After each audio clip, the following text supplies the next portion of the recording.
Fẹlá Aníkúlápó Kútì ó jò ìyá rẹ̀ gidi torí wọn kò gbàgbàkúgbà níran wọn. Ìgbì màmá Kútì kú ti Kútì ìyẹn ìyá Fẹlá ṣó ò níran wípé níṣẹ́ wọ́n sọ ìyá Fẹlá láti orí àjà. Fẹlá ń pè é thank you my mama thank you my mama thank you my. Fẹlá dẹ̀ ń ké àánú ṣe mí gidi. irú ikú wo ni ìyá Fẹlá kú? Ìjọ́ kan àwọn ọ̀tá àgbá bọ́ọ̀lù ọdún yẹn dẹ̀ ni ọlọ́tà tí wọ́n fẹ́ fi jẹ àṣẹ wọn ti sọ fún Ọlọ́run wípé tí wọ́n bá ti win ni o kọ́ máa wálé o kó wá kọ̀ọ̀ràn kan gbà wọlé. Àṣé àwọn ọ̀tá ń lo wọ́n ti mú kí àwọn kan ọ̀tá fẹ́ràn ti bí gan ẹnìkan ti tẹ̀lé wọn. a kàn ṣe báyìí ni máńgò tí tó wà lódì kejì ó máa lọ ká máńgò ni gbèsè ọmọ Délé Gíwáṣẹ̀ ìtaari Délé sómi láì mọ̀wẹ̀ ẹ̀ṣẹ̀ kí ọmọ Délé Gíwá sonítọ̀. ọ̀dọ̀ dókítà Bùnmi Ayélàgbé onígbàhùn rọ́nà fún òun rọmọ Sàrùmí ọlọ́wẹ̀ aṣọ ìrúbọ tẹ. lẹ́nìyàn bá kóhun kò mọ̀ mí oléyàn kóhun kò ń gbóhùn mi ná èmi ọ̀ṣọ́ èrùbù olígbòhùn lọ́nà fún èmi awíkòǹkò lójú ọlọ́rọ̀ èmi afàìgbàkọ́là fàròfọ̀ wàásù orin. Ogúnjọ́ oṣù kejì ọdún 1960 òǹrè ìyá mi ṣọlọ́kọ mi wálé ayé. Mo ti sọ nínú ètò àkọ́kọ́ ìgbì mo dẹ̀ dúró kí mo bẹ̀rẹ̀ sí ní jẹ́ Bùnmi. Mo wá lọ léèwé ilé ẹ̀kọ́ ìmọ̀lọ èmi ká wí ẹ̀nà. ẹ̀wí mi bàbá mi Bùnmi. Ilé ẹ̀kọ́ kan wà ìjọ Áfíríkà rẹ̀ ní St. James African Church School lídìí àpẹ́ kò jìnnà sílé wa. Níran ìjọ yìí bàbá Olúṣẹ́gun Ọbásanjọ́ kó ń bọ̀ wá gbóyè lílẹ̀ Ẹ̀gbá ṣó o níran wípé kí kò bá Ṣọlá Ọbásanjọ́ ní 1976 ìyá dá ìpínlẹ̀ Ògùn lẹ̀ kò ní sí ìpínlẹ̀ Ògùn kò ní sí wípé Abẹ́òkúta ìpínlẹ̀ Ògùn bá tilẹ̀ wà kò ní sí pé Abẹ́òkúta jẹ́ olú ìlú ìpínlẹ̀ Ògùn. A dúpẹ́ lọ́wọ́ ọba Èdùmàrè iṣẹ́ akẹ́kọ̀ọ́ máa tò lójú ọ̀nà kọ́ wọ́n má ju àsíá orílẹ̀-èdè ìyẹn bá ìgbì kábíyèsí ọba Gbádébọ̀ kejì kó wàjà.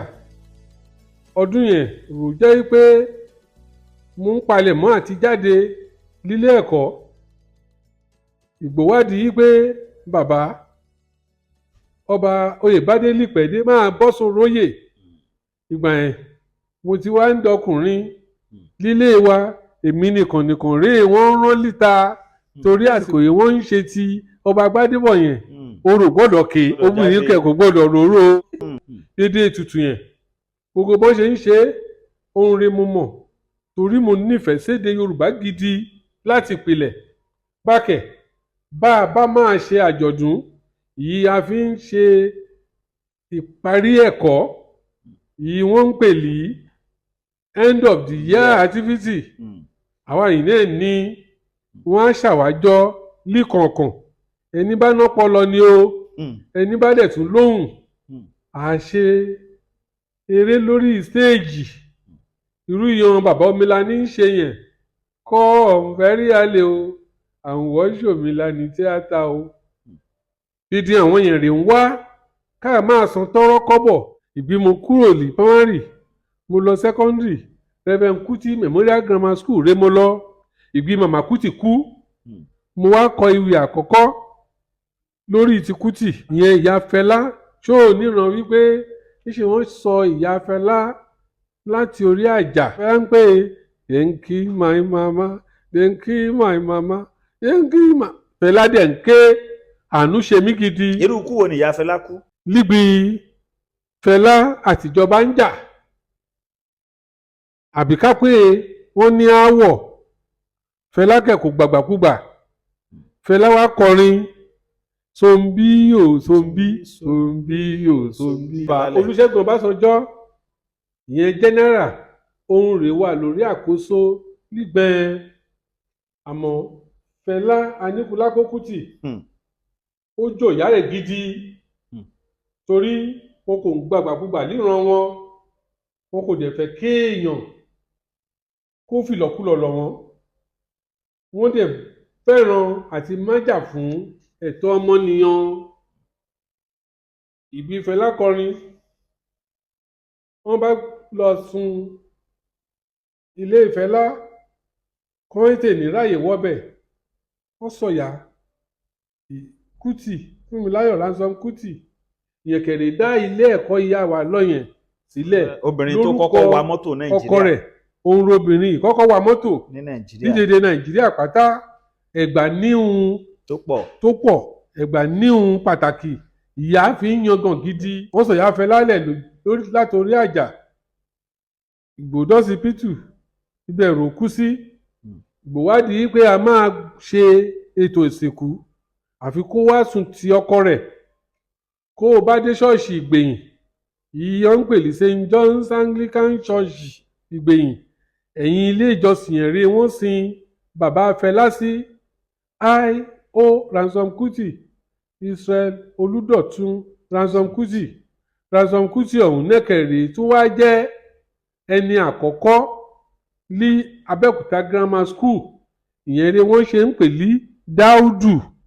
Ìyá Fẹlá ohun rẹ̀ obìnrin àkọ́kọ́ ìkọ́kọ́ lọ ilé ẹ̀kọ́ gíga Abẹ́òkúta Grammar School, ìyẹn ni wọ́n ṣe ń pè ní Bẹ́ẹ̀rẹ̀. Dáúdù wá fẹ́ Bẹ́ẹ̀rẹ̀, wọ́n jọ ń kọ́mọ lùbọ̀ kí wọ́n tó bẹ̀rẹ̀ sí ní bímọ. Fẹlá ìkànnínú wọn. Ìgbé wọn sọ̀yà Fẹlá lẹ̀, ìjọ ìwọ̀n máa sìnkú. Èmi ti dá ẹgbẹ́ sílẹ̀. Ìgbì wọn gbé Màmá Kútì dé. Àbábọ́ sórí stéèjì torí wọ́n kọ́ gbé e wá sílé ẹ̀kọ́ wa. Wọ́n máa ṣe ìyẹ́ ohun olóyìnbó ń pè ní ìtẹ́ ẹ̀yẹ lying in state. Ayaba ń wo ìmọ̀wé yẹn, ó ti wo ohun afẹ́ ṣe, ó ti mú náà obìnrin yìí ń bá mi kọrin, mú náà ọkùnrin yìí ń lùlù. Ìyá Kútì kú aṣàròfọ̀, ìgbà yẹn kò ṣàròfọ̀, orin ewì ìwòyí irú ti bàbá Túbọ̀sún Ọládàpọ̀, irú ti bàbá Lárẹ̀wájú Adépọ̀jù, irú ti bàbá Ọ̀gá mi Àtàtà, àná mi ọ̀wọ́n Ayọ̀ Àlàgbé. Irú ohun yẹn rí wọ́n ń pè ní Yorùbá ìwòyí, ìyẹn ewì ìwòyí. Ìlànà yẹn rí mo ń tọ̀ nígbẹ́. Ẹ fún alápẹ̀rẹ̀.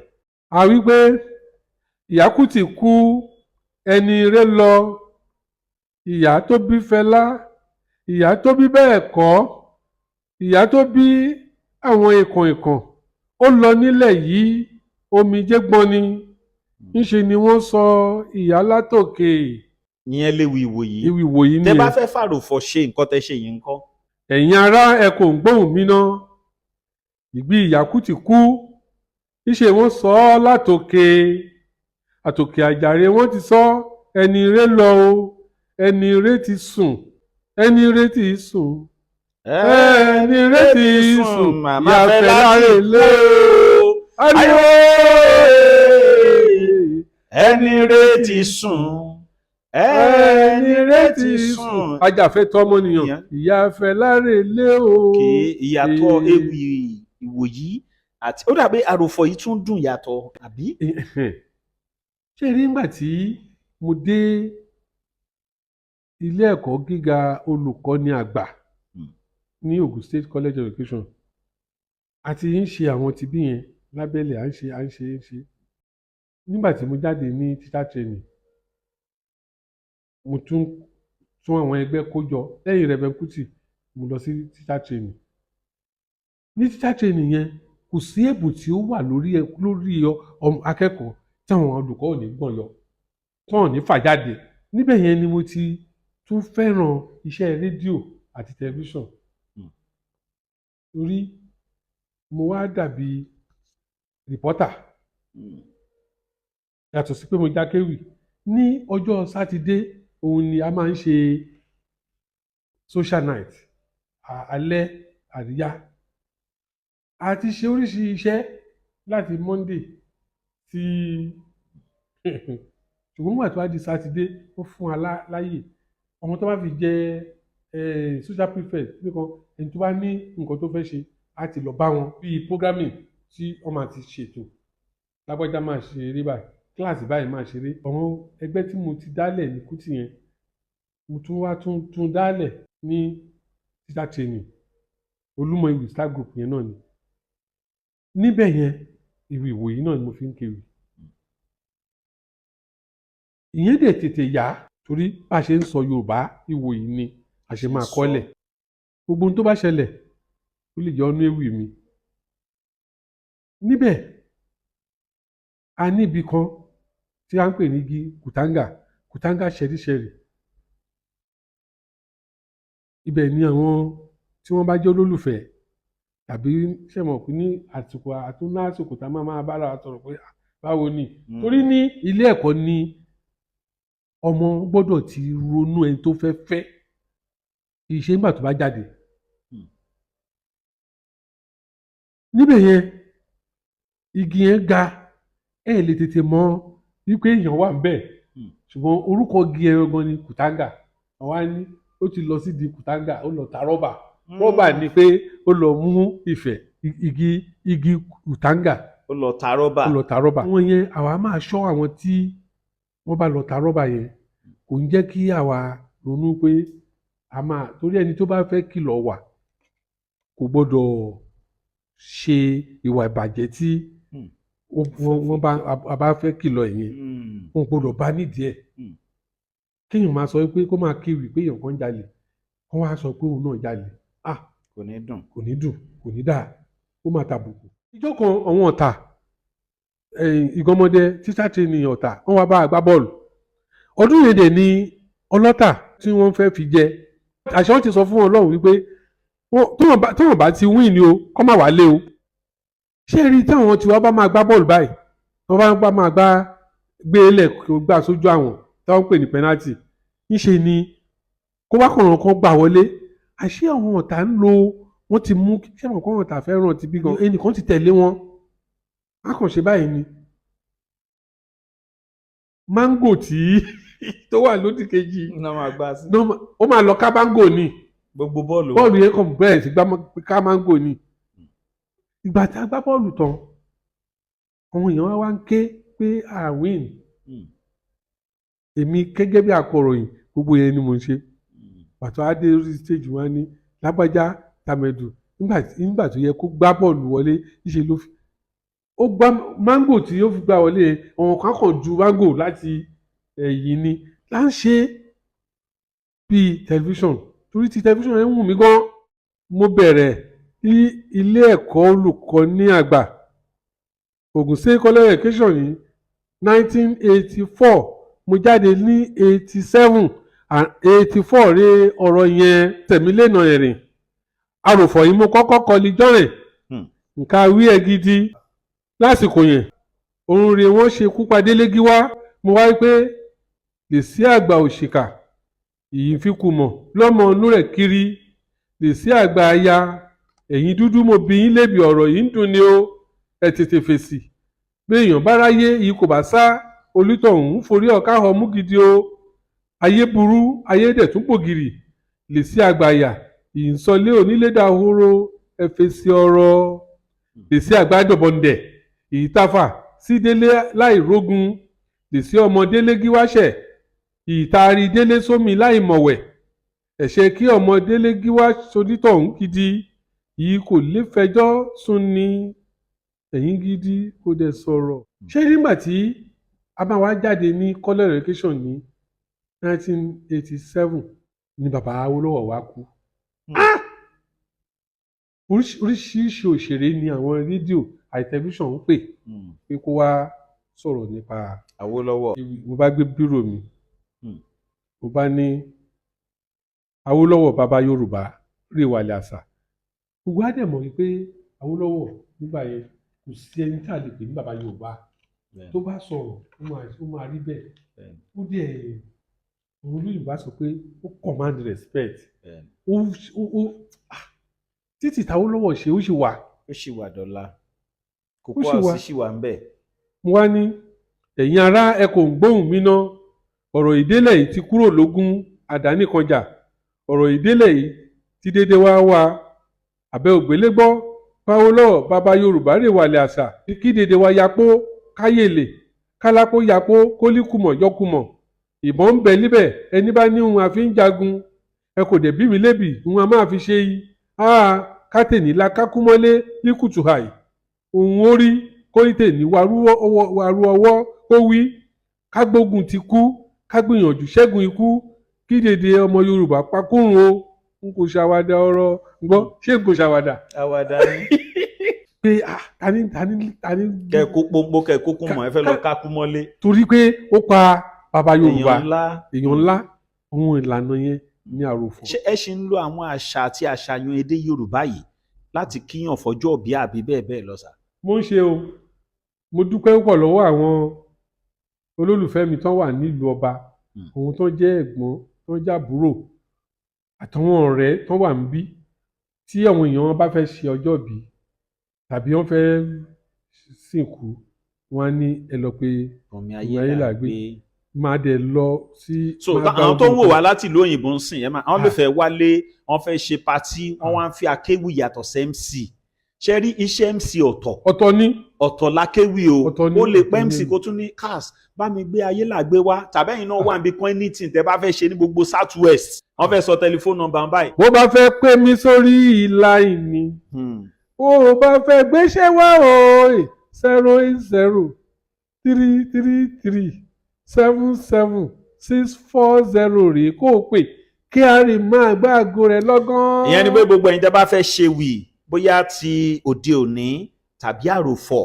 ẹ fẹ́ ṣe birthday ẹ wá fẹ́ kán kíyín lọ́nà tó yàtọ̀ Ọlọ́run. ṣé kí n sọ léde kí n fi ewì sọ pé very unique very unique ọ̀nà ọ̀rọ̀ ọ̀tọ̀ òun máa jẹ́ pé ó máa gbàṣà Yorùbá ga ìyẹn rà wá gbájúmọ́ mi Ayélàgbé olígbà ohùn lọ́nà fún èmi lọ́mọ Sàrùmíyàn lọ́wẹ̀ á ṣe ẹrù bọ̀tẹ̀.